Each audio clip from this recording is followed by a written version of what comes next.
Hi, fourth graders. We are ready for chapter 8 today. What happened after dinner? And now, said Lucy, do please tell us what's happened to Mr. Tumnus. Ah, that's bad, said Mr. Beaver, shaking his head. That's a very, very bad business.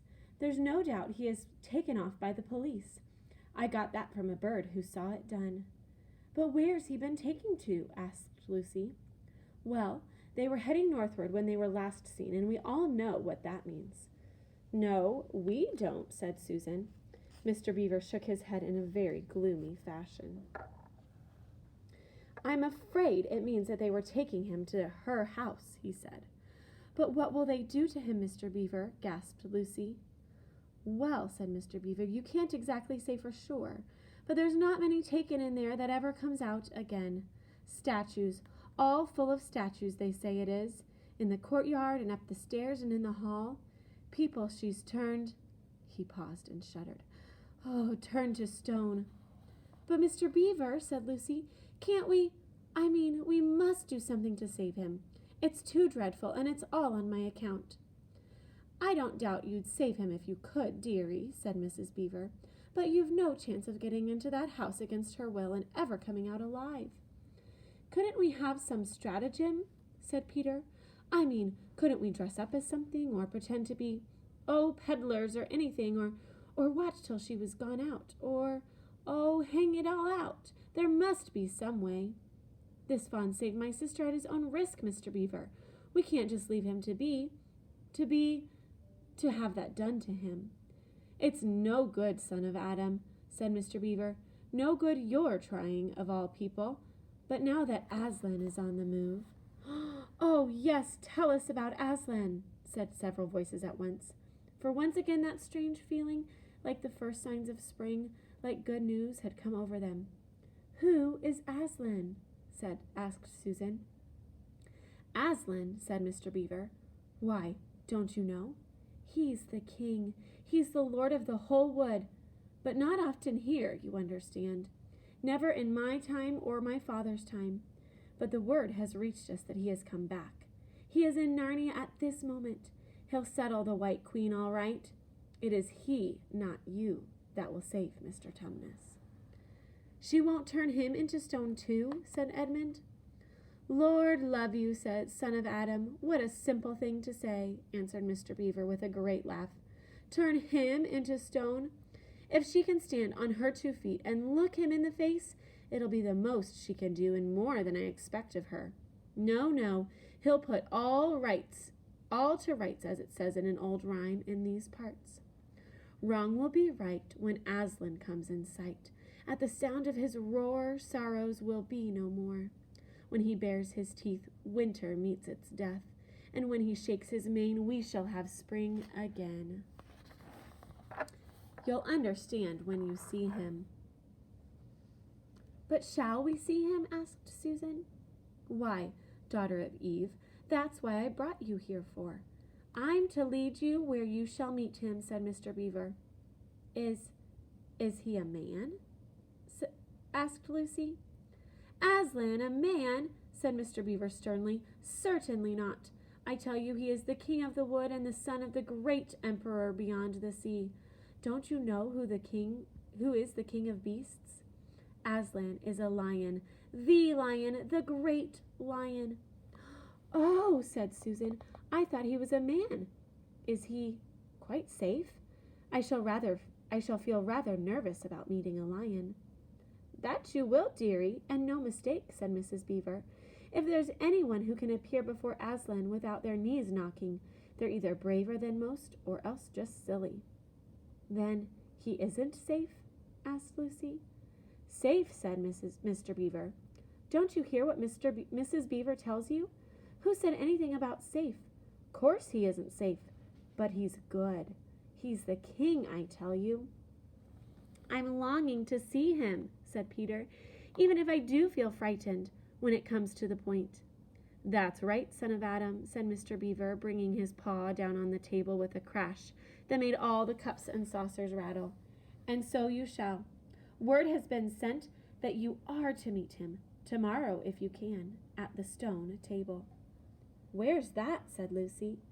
I'll show you, said Mr. Beaver. It's down the river a good step from here. I'll take you to it. But meanwhile, what about poor Mr. Tumnus? Said Lucy. The quickest way you can help him is by going to meet Aslan, said Mr. Beaver.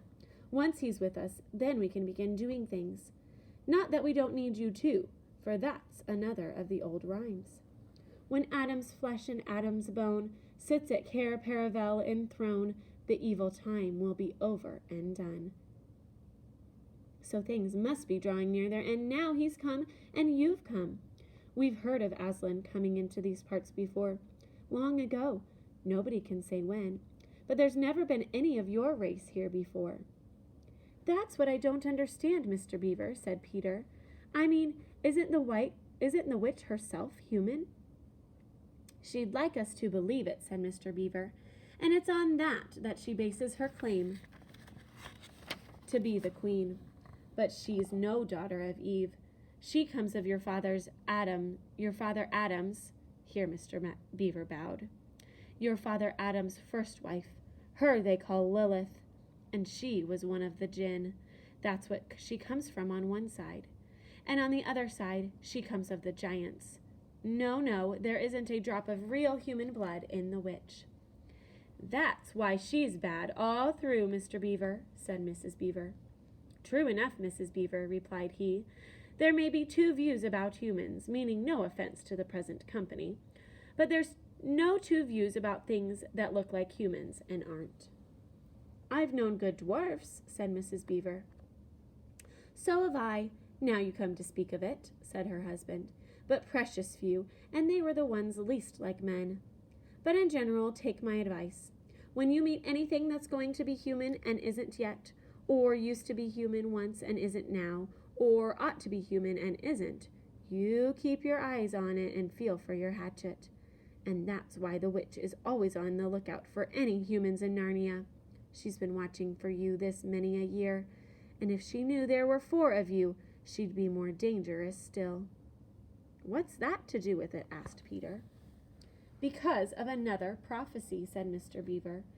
Down at Cair Paravel, that's the castle on the sea-coast, down at the mouth of this river, which ought to be the capital of the whole country, if all was as it should be. Down at Cair Paravel there are 4 thrones, and it's a saying in Narnia, time out of mind, that when 2 sons of Adam and 2 daughters of Eve sit in those 4 thrones, then it will be the end not only of the White Witch's reign, but of her life. And that is why we must be so cautious as we came along. For if she knew about you 4, your lives wouldn't be worth a shake of my whiskers. All the children had been attending so hard to what Mr. Beaver was telling them that they had noticed nothing else for a long time.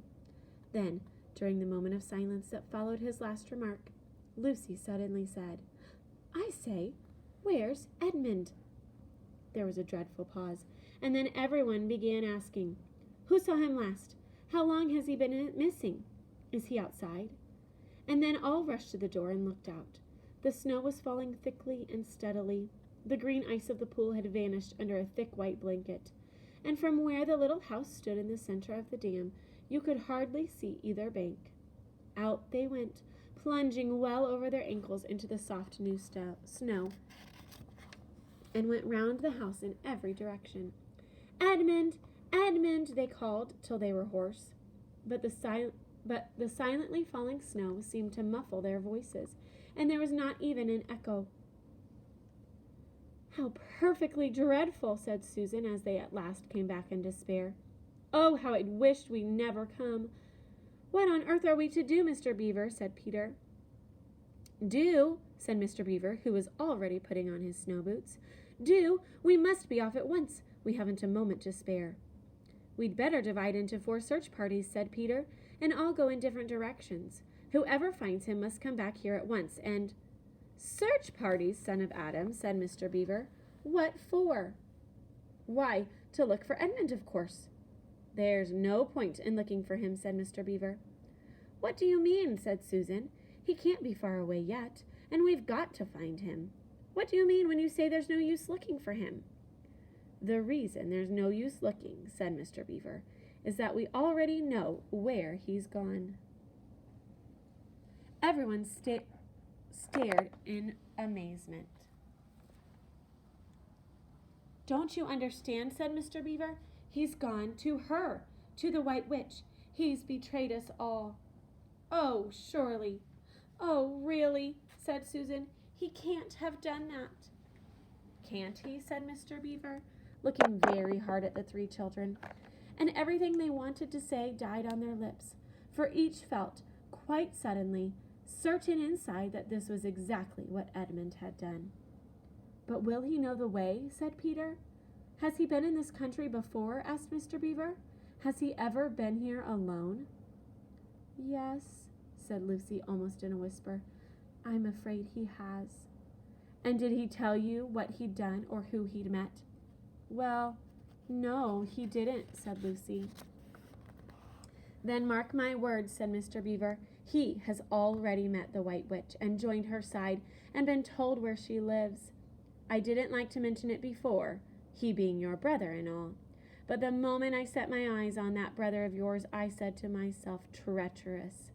He had the look of one who has been with the witch and eaten her food. You can always tell them if you'd lived long in Narnia.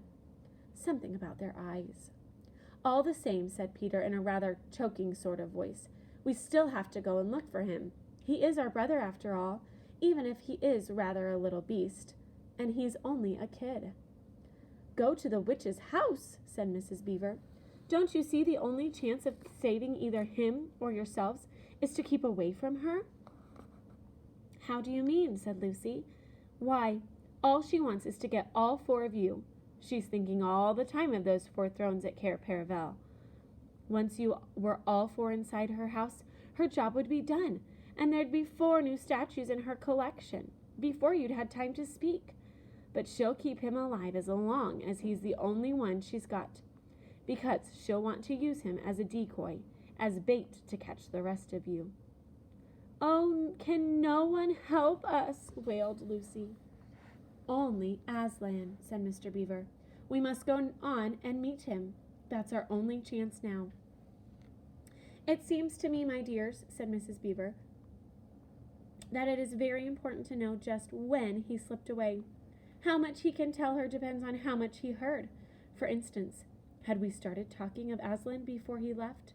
If not, then we may do very well, for she won't know that Aslan has come to Narnia, or that we are meeting him, and will be quite off her guard as far as that is concerned."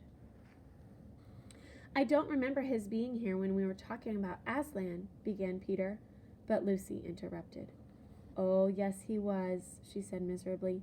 "Don't you remember? It was he who asked whether the witch couldn't turn Aslan into stone too." "So he did, by Jove," said Peter. "Just the sort of thing he would say too." "Worse and worse," said Mr. Beaver. "And the next thing is this. Was he still here when I told you that the place for meeting Aslan was the stone table?" And of course no one knew the answer to this question. "Because if he was," continued Mr. Beaver, "then she'll simply sledge down in that direction and get us between us and the stone table, and catch us on our way down. In fact, we shall cut off from Aslan." "But isn't that what she'll do first?" said Mrs. Beaver. "Not if I know her. The moment that Edmund tells her that we're all here, she'll set out to catch us this very night, and if he's gone about half an hour, she'll be here in about another 20 minutes. "You're right, Mrs. Beaver," said her husband. "We must all get away from here. There's not a moment to lose." All right. Later on, we'll read chapter 9, In the Witch's House. Bye, 4th grade.